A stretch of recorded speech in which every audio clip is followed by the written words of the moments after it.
আসলে প্রথম যে পরিস্থিতিগুলা ছিল, এগুলা কিন্তু নারীরা কখনো বিচার দেয় না। তারা যদি টিজিং এর শিকার হতো, তারা কিন্তু বিচার দিত না। কোনো বিচার দেয় না, বিচার দিলে পায় না, চাকরি থাকে না।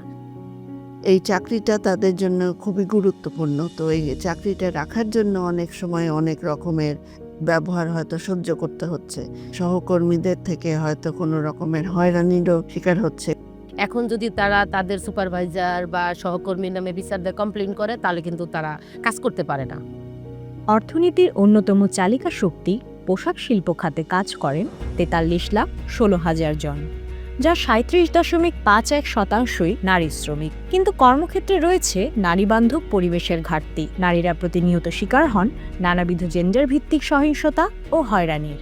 এই বাস্তবতায় কর্মক্ষেত্রে নারীবান্ধব পরিবেশ ও জেন্ডার ভিত্তিক ন্যায় বিচার নিশ্চিতে ইউরোপিয়ান ইউনিয়নের অর্থায়নে ব্লাস্ট, নারীপক্ষ ও খ্রিস্টিয়ান এইড জোটের মাধ্যমে কাজ করছে পোশাক শিল্পের ন্যায্যতা প্রাপ্তি প্রকল্প বা সজাগ প্রকল্প। প্রকল্পটি গাজীপুর, আশুলিয়া, সাভার, কালিয়াকৈর এবং ভালুকার ২৫টি তৈরি পোশাক শিল্প ফ্যাক্টরিতে চলমান রয়েছে। যে নারীরা কর্মরত আছে তাদের কর্মপরিবেশটা উন্নত করা, তারা যে বিভিন্ন সহিংসতার শিকার হয় সেটাকে তাদের এই ব্যাপারে সচেতন করা, যে মালিকরা আছে, যে ম্যানেজমেন্ট আছে তাদের এই বিষয়ে সচেতন করা, যাতে করে এই ধরনের সহিংসতা, নির্যাতন, যৌন হয়রানি না ঘটে। প্রকল্পের আওতায় কারখানা পর্যায়ে শ্রমিক অধিকার নিশ্চিত, নারীবান্ধব নীতিমালা বাস্তবায়ন, অ্যাডভোকেসি, সাইবার সিকিউরিটি এবং মানসিক স্বাস্থ্যে সহায়তা প্রদান করা হচ্ছে। এই কার্যক্রমের আওতায় কর্মীদের পাশাপাশি তৈরি করা হচ্ছে সজাগ সাথী, যাদের মাধ্যমে অভিযোগ জানানোর ব্যবস্থা এবং জেন্ডার ভিত্তিক সহিংসতা ও হয়রানির ক্ষেত্রে গড়ে তোলা হচ্ছে জবাবদিহিতার সংস্কৃতি। আমাদের এই প্রজেক্টের মাধ্যমে আমরা প্রায় ৪০০-র উপরে সজাগ সাথীকে ট্রেন করতে পেরেছি। এখানে নারী শ্রমিকও আছে, পুরুষ শ্রমিকও আছে এবং আমরা ওনাদেরকে বেশ কিছু বিষয়ের উপর ট্রেনিং দিয়েছি। Women's rights, women's equity, gender equity, labour rights, complaints committee সম্পর্কে বেশ কিছু বিষয়ে ওনাদেরকে আমরা ট্রেনিং দিয়েছি এবং ওনারা কিন্তু গিয়ে পরবর্তীতে গার্মেন্টসের মধ্যে ট্রেনিংগুলো করিয়েছেন। এই যে কম্প্রিহেন্সিভ একটা ট্রেনিং প্রোগ্রাম যেটা আছে, এটা আমি মনে করি যে এই প্রজেক্টের একটা বড় সাকসেস এবং এই প্রজেক্টের একটা বড় সাস্টেনেবিলিটি ফ্যাক্টর। পোশাক শিল্পে নারী শ্রমিকদের ন্যায্যতা প্রাপ্তি, এটা একটা চমৎকার প্রজেক্ট। খ্রিস্টান এইড, ব্লাস্ট এবং নারীপক্ষ, এই যে সুন্দর চমৎকার একটা কোয়ালিশন, এই কোয়ালিশনে অনেক ভালো ভালো অ্যাচিভমেন্ট এখানে আছে। এই প্রজেক্টে আসলে শুধু তো ফ্যাক্টরিতে সীমাবদ্ধ নয়, গ্রাসরুট থেকে আরম্ভ করে তার ফ্যাক্টরি পর্যন্ত প্রতিটা স্টেপে স্টেপে তারা সচেতন হচ্ছে এবং এই বিষয়গুলিকে অ্যাড্রেস করা হচ্ছে। সো আমি মনে করি যে ইউরোপিয়ান ইউনিয়নের এই ধরনের প্রজেক্টের গুরুত্ব অপরিসীম। কমিউনিটি পর্যায়ে জনপ্রতিনিধিদের সঙ্গেও কাজ করছে সজাগ প্রকল্প। নারীদের নিরাপত্তা যাচাই, সচেতনতা বৃদ্ধি এবং সেবা পাওয়ার সুযোগ বৃদ্ধির মাধ্যমে সমাজে নারীদের জন্য নিরাপদ পরিবেশ তৈরি করা হচ্ছে।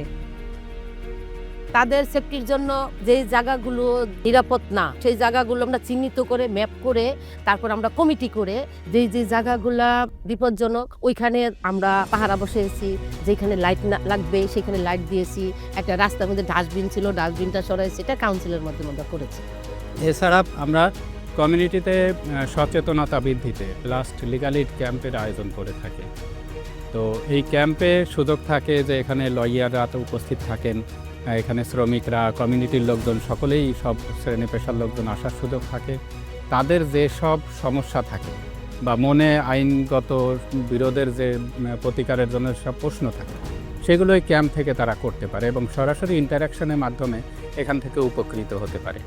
সেটা হতে পারে তাদের কর্মস্থল সম্পর্কিত সমস্যা, অথবা তাদের পারিবারিক অথবা তাদের জমিজমা সংক্রান্ত কোনো সমস্যা থাকলে তারা এখান থেকে সেবা পাচ্ছে। এর পাশাপাশি আমরা ট্রেড ইউনিয়ন মেম্বারদেরকেও প্রশিক্ষণ দিচ্ছি যে তারাও যেন আইডেন্টিফাই করে এটা রেফার করতে পারে এই ধরনের কেস হলে, বা তাদের পাশে দাঁড়াতে পারে। একজন ওয়ার্কার একটা জমি জমা সংক্রান্ত ইস্যুতে ওকে একটু ঠকানোর প্ল্যান করা হচ্ছিল, বাট এই প্রোগ্রামটার পরে ও হচ্ছে যে জানতে গিয়েছিল যে আসলে আমার এই সিচুয়েশনটা এরকম, তাহলে আমি কি ধরনের লিগ্যাল হেল্প পেতে পারি, অথবা আমি কি ধরনের আচরণ করতে পারি, কি ধরনের ফিডব্যাক আমি দিতে পারি। তারপরে ওর সমস্যাটা সমাধান হয়েছিল এই জমি জমা সংক্রান্ত। সো এরকম আরও আছে। ইভেন দেখা গেছে যে কিছু কিছু ওয়ার্কার এটাও বলেছে যে ওরা ওদের পাশের বাসার অন্য একটা কাপল বা অন্য একটা ফ্যামিলিকে ওরা হেল্প করেছে, ওরা যেটা জানে সেটার পরে। সজাগ প্রকল্পের আরও একটি অন্যতম লক্ষ্য হচ্ছে জাতীয় পর্যায়ে নীতিমালাগত পরিবর্তন আনা, গবেষণা, আইন প্রণয়ন এবং দেশব্যাপী সচেতনতা গড়ে তোলার মাধ্যমে নারী অধিকার এবং জেন্ডার ভিত্তিক অপরাধীদের সাজা নিশ্চিত করা। তাদের সাহস অনেকটা বেড়েছে, তাদের দক্ষতা বেড়েছে, তারা এখন অন্যায়কে চিহ্নিত করতে পারছে, প্রতিবাদ করতে পারছে, ম্যানেজমেন্টের সাথে এই ব্যাপারে আলোচনায় যেতে পারছে। আর যে জ্ঞানটা তারা অর্জন করেছে, একসাথে কাজ করার অভিজ্ঞতা পেয়েছে, আর প্রতিবাদ করার যে সাহসটা পেয়েছে, এটা খালি আমি বলবো না যে আমরা দিয়েছি, এটা কিন্তু ফ্যাক্টরি প্রশাসনও এটাকে কিন্তু এনকারেজ করেছে। তো এটা একটা যৌথ প্রচেষ্টার জন্য এই পরিবর্তনটা হয়েছে। সজাগ শুধু একটি প্রকল্পই নয়, এটি নারীদের ভয়হীন জীবনযাপন ও নিরাপদ কাজের পরিবেশ নিশ্চিত করার অঙ্গীকার।